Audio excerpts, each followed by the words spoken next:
classe, ceux qui ne sont pas vaccinés vont rentrer chez eux pendant 7 jours.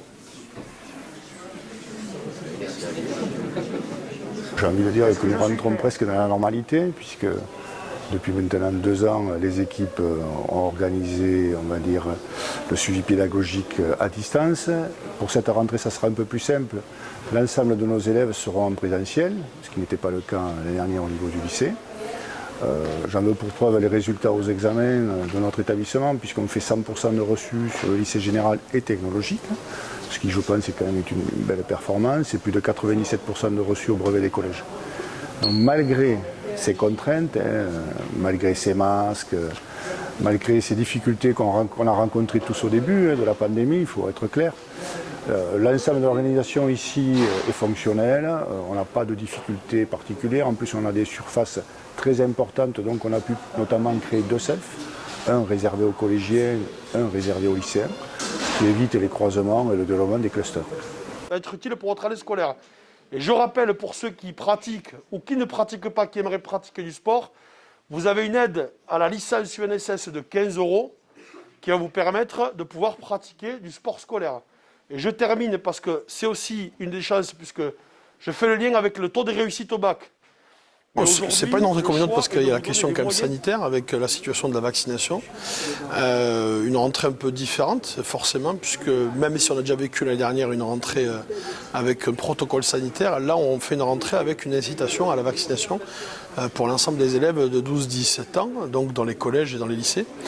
Mais avec quand même aussi des mesures nouvelles, puisqu'on a la chance d'avoir aussi des politiques quand même volontaristes. Je pense notamment au transport scolaire gratuit pour l'ensemble des élèves de cette grande région. C'est aussi pour expliquer aux élèves de seconde qui vont avoir un outil informatique, un ordi pour travailler en classe, mais aussi à la maison, avec une banque de ressources. C'est bien évidemment la question des manuels scolaires, la question de l'aide pour l'UNSS, c'est aussi l'aide à la lecture de 20 € à consommer d'ailleurs chez les libraires du territoire, du coin.